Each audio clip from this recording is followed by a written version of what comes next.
Hello friends, let's understand following terms covered in the chapter of objects and classes, which are number 1 objects, number 2 classes, number 3 data abstraction, number 4 encapsulation, number 5 inheritance, number 6 polymorphism, and number 7 data hiding.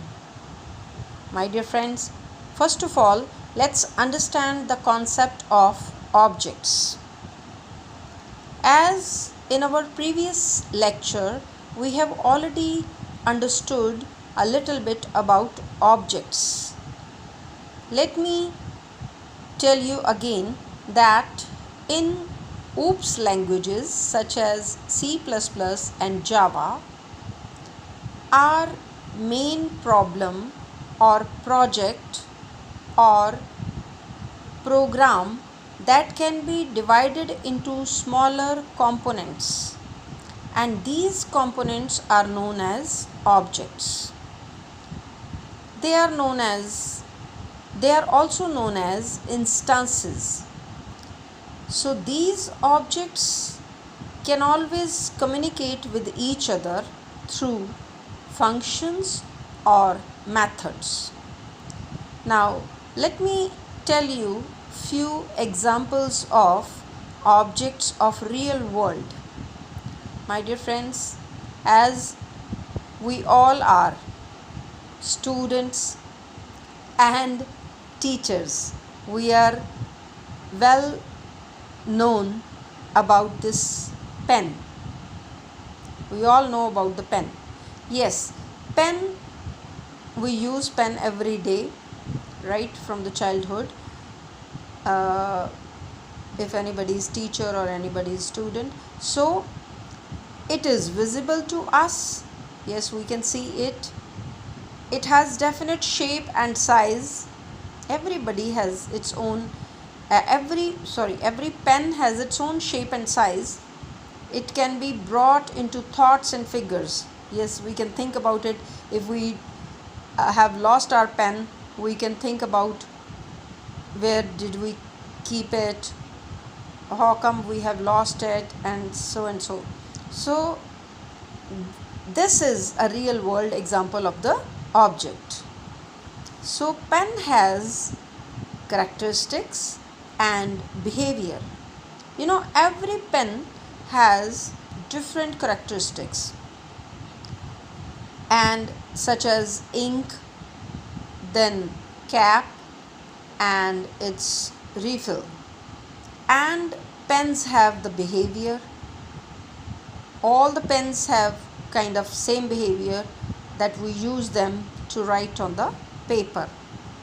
So the characteristics and behavior together present in any object, it will show two things. One is state, other is behavior. It means one is characteristics, other is function. So these can be covered in one object. We can also take the example of table and microwave. Table has all the tables have their particular color, they are of particular type, particular size they have. They can have different states or characteristics. And the behavior, almost all the tables have the same, which is used to keep different things, used to study, used to keep plates. Now similarly, the microwaves, this is the example of the object. All the microwaves have specific color, specific type, they are of specific size and of specific make. Yes, they can be Sony, they can be LG, and so on. The behavior, microwaves they are used to boil water, they are used to cook your Maggi noodles, and they used to cook different vegetables, soups, etc. So these are the behaviors of object microwave. Now let's start studying about classes. My dear friends, the classes are the blueprints of objects. It means classes have behavior and characteristics. We can have the blueprint in the form of classes. They are user defined data type. In all the programming languages, we have different variables, we have different data types. For example, number, string, integer, and so on. So we can use the different type of classes. We can build the classes of our choice by declaring some behavior as well as characteristics. Suppose we can create the class car. So car will be having particular characteristics such as make, color, model, and it will be also having its behavior such as mileage, efficiency, and capacity. Now once the class car has been created, now from this class we can create n number of objects by using this syntax, which is car, then the particular name of the car or object, like Honda is equal to new car, and then the opening and closing bracket, then the semicolon.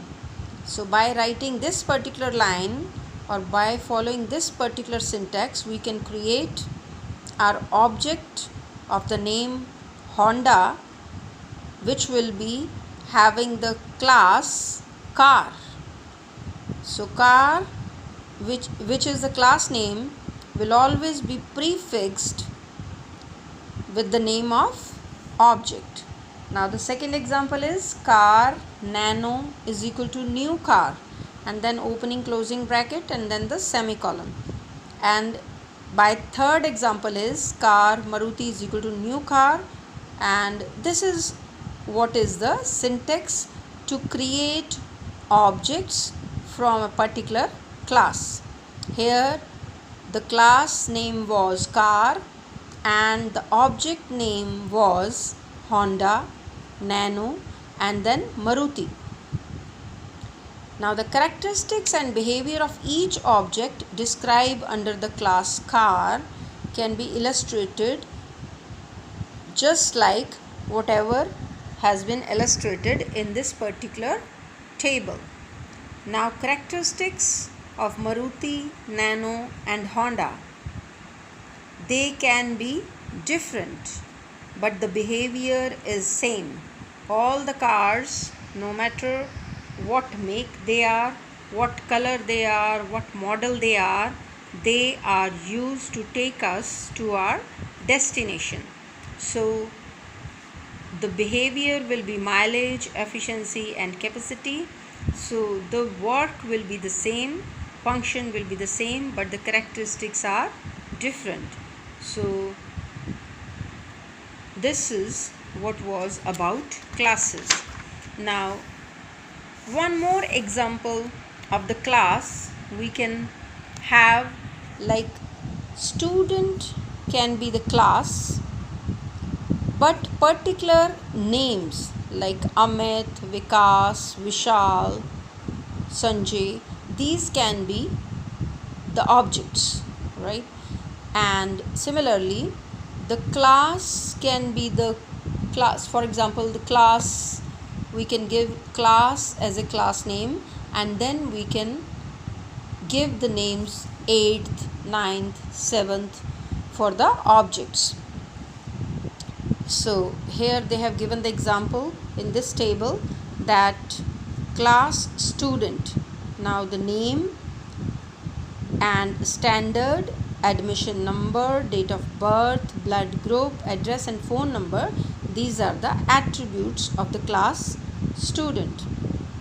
The method can be get data and then display data. These two methods or methods are also known as function. We use the term method in the language Java, but in previous languages we used to the same thing, the smaller function, the smaller program, which is known as function in other languages, is known as method in Java language. Now similarly, the class telephone and class railway reservation can also be defined with their particular attributes and the methods. So the main point, one more example you can see over here, that is the computer language class. It means we have created a class with name computer language, and after that we can create the objects of this class with the name COBOL, BASIC, Fortran, Pascal, Java and C# and Visual Basic and so on. Now these objects are also known as instance of a class. My dear friends, I want to tell you that objects are the real entities, whereas class is an abstract. It doesn't have any real entity, it is just the blueprint and it doesn't have any entity. Now few more things about the classes. Classes as a user defined data type.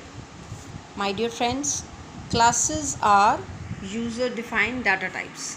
It means, in other languages we used to have the data types which are built-in data types. They are, for example, they are integer, they are string, they are character type, they are boolean type. Those are all built-in data types. Now in Java or C++, we create our own data types which are known as classes. So that's why it is known as user defined data type. Next is class as object factory. So once class is created, we can create as many objects as we want. So this means class is an object factory. Third is class as composite data type. As we include all the data types in one class, we can include string, integer, float, double, all the data types in one class along with its function. So that's why class is known as composite data type. Next is object as instance of classes. I have already explained to you. Last is class as an abstract data type. I have already explained to you that it doesn't have any it doesn't exist physically. It is an abstract class. What does physically exist? Objects. Okay guys, thank you so much for watching. Bye bye.